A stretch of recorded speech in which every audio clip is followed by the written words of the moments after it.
So here's what happened. Someone had the genius idea that they want to make money. And they decided to make money by copying Fortnite. Which already is honestly very stupid, because if you copy Fortnite, your opponent is Fortnite and you have automatically lost already. But, they decided not only are they gonna copy Fortnite, but they're gonna make it woke.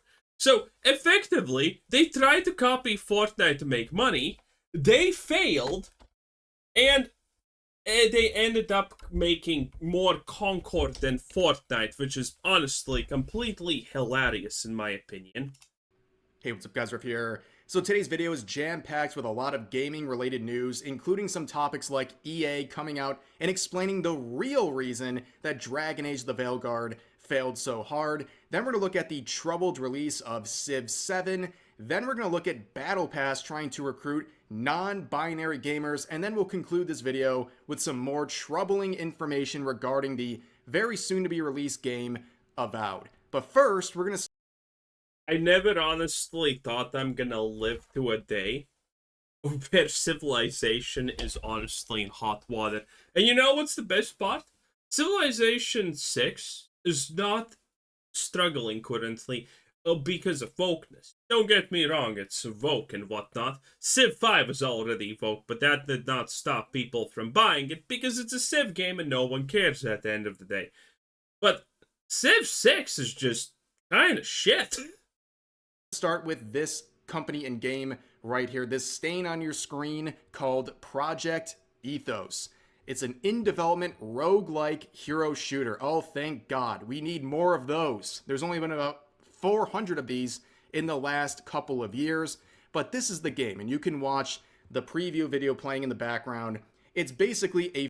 Doesn't roguelike hero shooter just sound like an extraction shooter with classes? Fortnite clone. And as always, when people try to basically go and copy what the big dogs are doing, it never works out. You're not going to get a single Fortnite player to abandon their favorite game to go play Project Ethos, which, by the way, is just a downgrade. It's basically Fortnite with DEI higher characters in the game. They look like Concord characters. It's being called Concord 2.0. That is a very... Yep, that sounds about right. Again, you're trying to copy Fortnite but making it woke? Yeah, you made Concord. Congratulations. You accidentally made Concord. Bad label to have. Now, what we're going to look at here is some crazy news that was just released today. So here's the headline. 2K Games fires studio head Michael Condrey after disappointing Project Ethos reveal. But the publisher says it's not giving up on the game or 31st Union, the developer.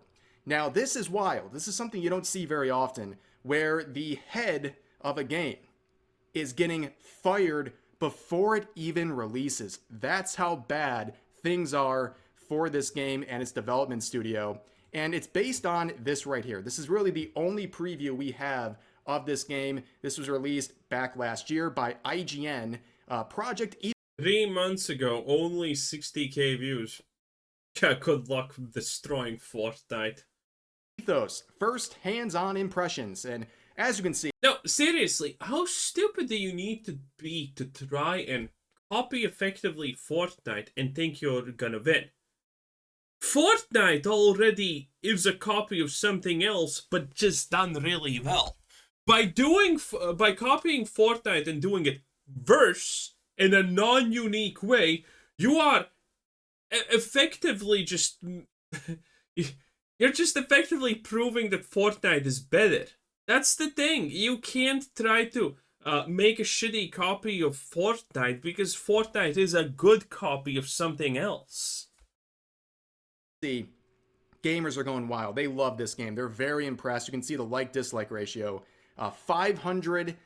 I can already see by the character design here that being a man is bad, okay? Listen, it is what it is, boys. And being this kind of twink is also arguably not even good enough. Like, my god. What are we? Is this India? Is this Battle Royale India?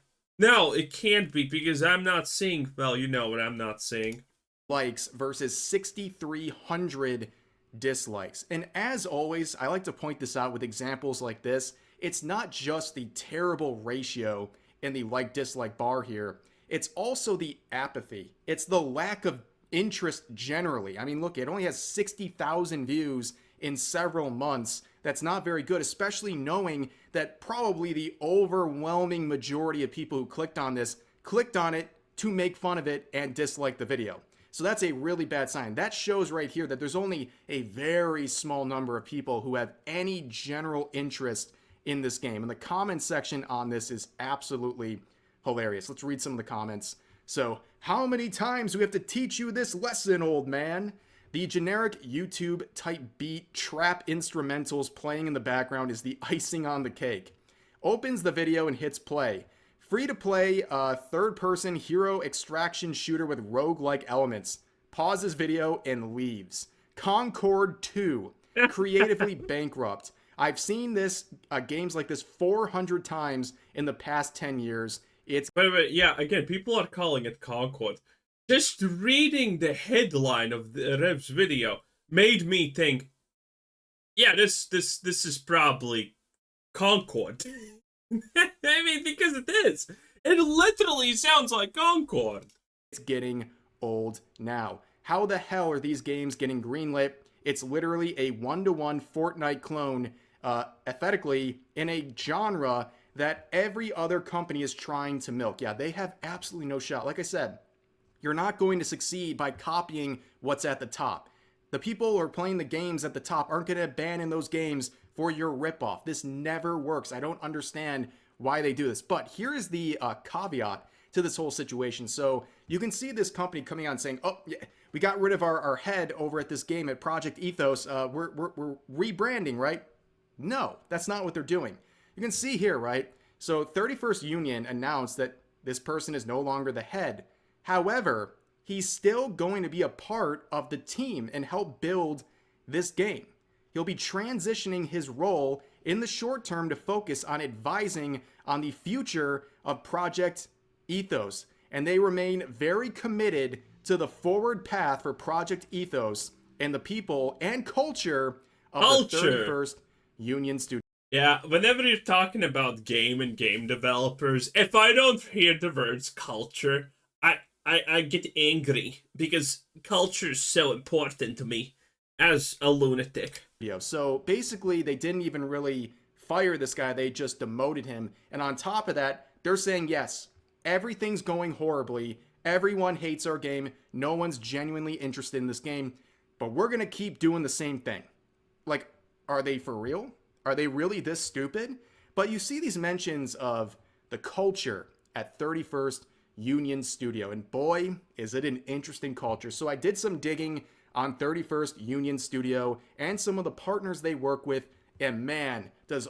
It's called 31st Union Studio. That name alone is woke. All of this makes sense. That's why we're getting a DEI higher version of Fortnite. Okay, we're getting Concord 2.0 because of this studio. So some people actually talked about this back when that initial teaser was released, and people were looking at the website of 31st Union, and you can see the classic, who are we? Well, they're a bunch of association of game makers driven by passion for our art and inspired by culture of inclusivity. Yup, modern audience type crap. We believe people will bring their best selves to work when they are treated equitably, can thrive in a psychologically safe space, and feel psychologically safe space. Now this is just going overboard, okay?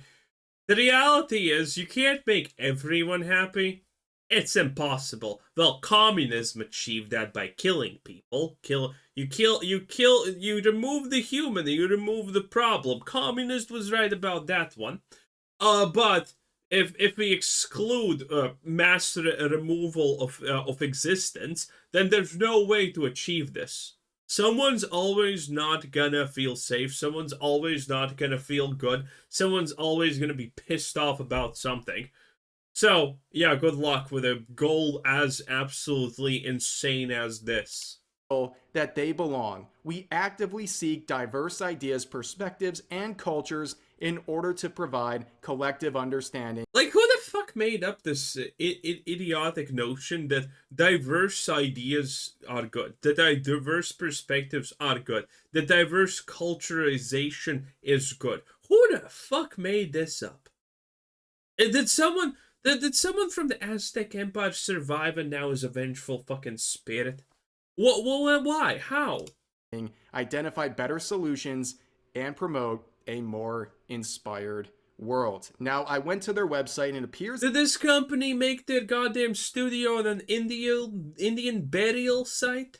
that this sort of language has been shifted around a little bit, but it's even worse now. It's even more DEI driven. So this is straight from 31st Union's website.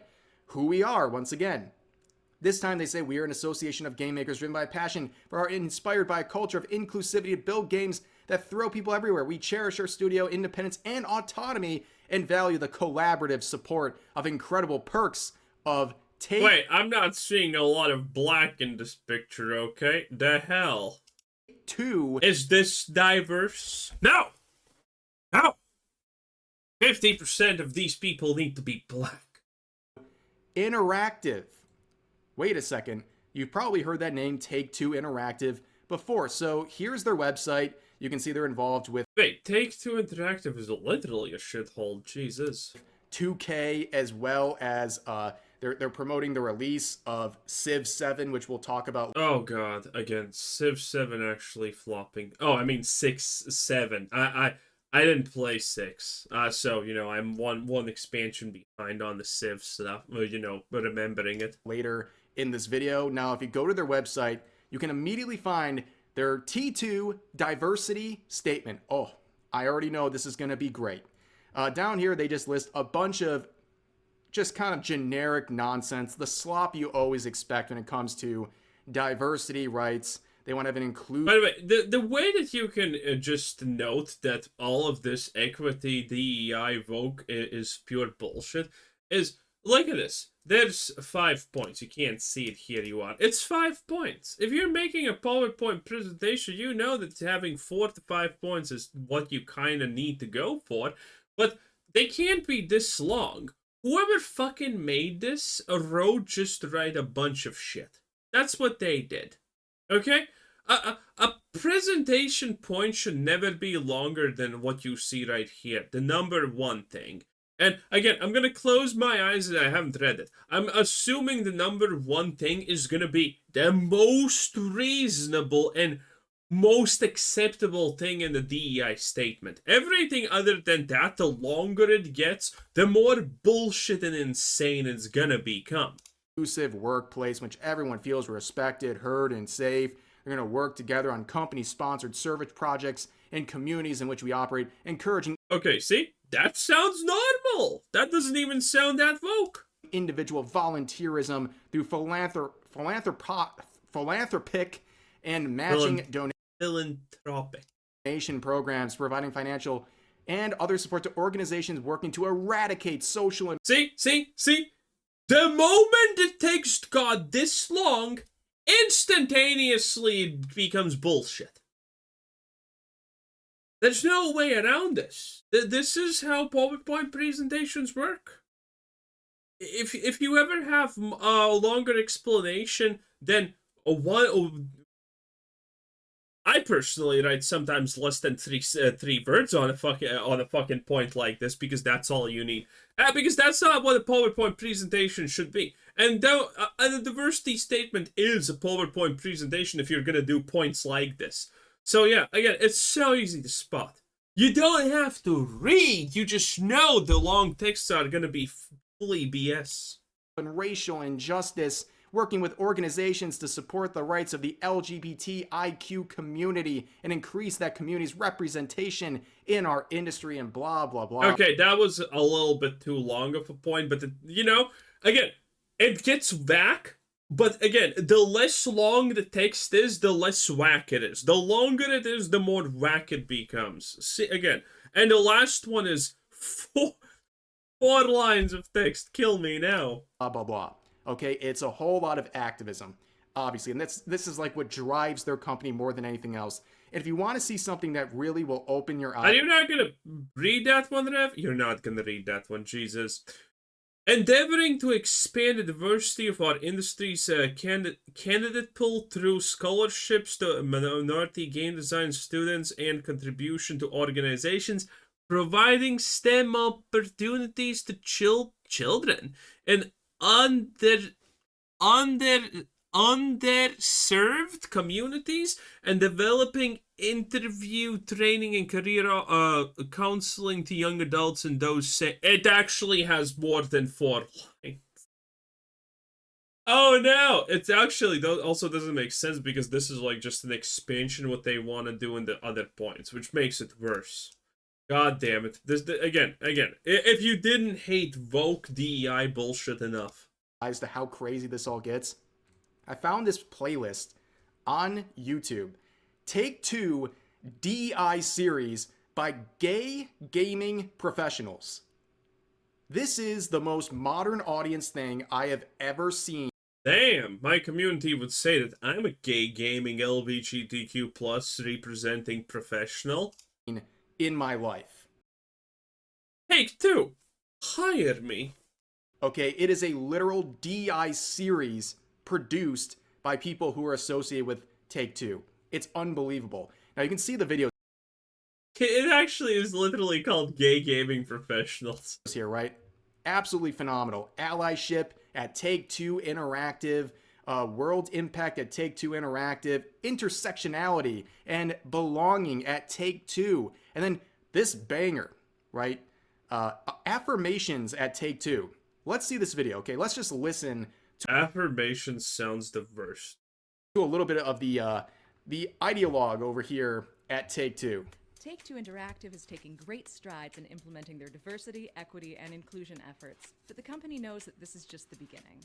Dedicated to the growth of creators, owners, and consumers of games, they will continue to provide... Oh, look, it's blacks and culture. Man, where have I heard this lie before? Provide, protect, and promote programs and organizations both within and outside the company to ensure the spectrum of diversity is ever expanding in the industry.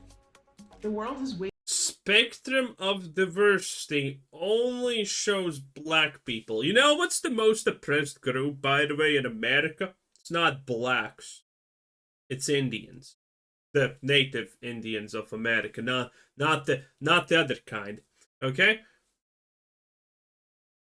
But all the diversity shit is literally around blacks.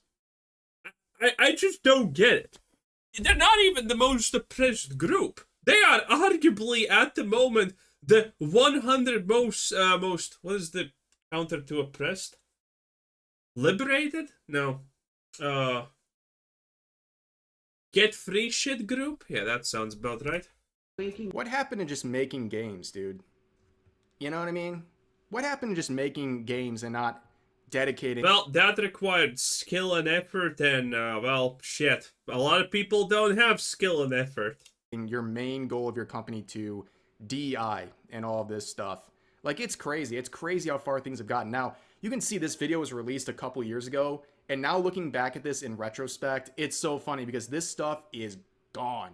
This stuff is getting leveled across the industry. Nobody is supporting this garbage, but they're still holding on, right? The people who are proponents of this stuff, they're still holding on despite everyone openly rejecting this nonsense. Up. There's a certain level of consciousness, right, that we're seeing around us. I think that we're still learning what this means to design a business function to support diversity, equity, and inclusion, because it shouldn't be the job of one person, right? This is really a significant lift across the board around learning. What can we, the DEI department, do to create a DEI department to support DEI? That's what she literally just said. Okay? In layman's terms, that is what she said. Now, granted, I don't think she actually understands what she said, because you can see the constant confusion in the face when she's muttering words, but damn. Learning and development, around talent acquisition, there's so much to consider as we... So they're basically saying DEI is a business. They just straight up said it. We know that, yes. It's a business. They're turning diversity, equity, and inclusion into a business. Now, the problem with these people is the fact that they can literally tell you they're grifting. They can tell you that it's a business. They can tell you that none of this shit works. And they don't care. And you pointing it out to them doesn't matter. Business. And this is something that's not just going to affect the related industries like the gaming industry. Like, in their mind, the thing is, that's not a bad thing. Somehow, while they're pretending to do something, it's not a bad thing. So, they don't care about the fact that what they are doing is fake and performative at best. They just don't. So, pointing it out, so conversations with these people are effectively useless because they themselves know that what they are doing is bullshit, but somehow they just don't feel bad about it.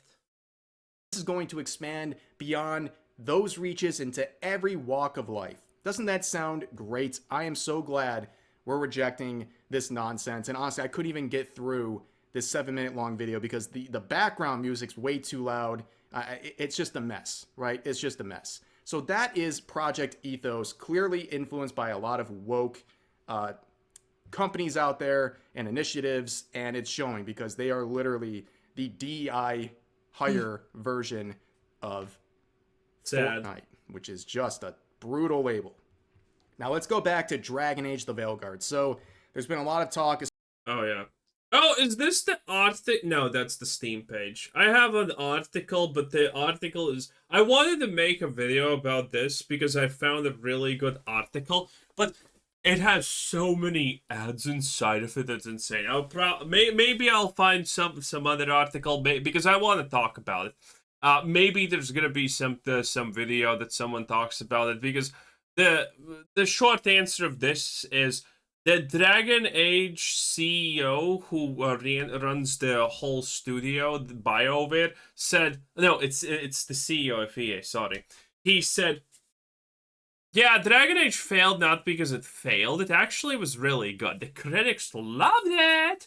And then the players loved it. Don't know where he gets the idea that players loved it, but I mean, damn, who am I to say? Who am I to say no? Technically, this is a good score. Oh, you can't see it. Technically, this is a good score, right? Technically. And he just said, oh yeah, if we had microtransactions, this would have been fine. Obviously, it's a complete cope. The guy, but it's the CEO of EA. His job is to literally lie when things go south, so investors don't pull out and the stock price doesn't go down. Being a CEO is about lying. Do not ever get that wrong. CEOs, representatives, the PR, will always lie in benefit of the company. Because the moment you say, oh yeah, we fucked up, we're idiots, look at this, we made Dragon Age Veilguard, are you seriously thinking we're not retarded? Yeah, they get fired, they get replaced, the stock tanks, and everything goes bye-bye. So, they need to do this. And same thing with Civilization 7, which is the next topic. The fact that Civilization 7 is effectively failing is wild. And again, it's not failing because of whatever top slave saver American great leader or whatever her name is. It's failing just because it's shit. Because people don't like something about it. Granted, I don't know what they don't like, but people don't like something about Civ 7. In any case, that was Rev Says Desu. Have a nice day. Bye!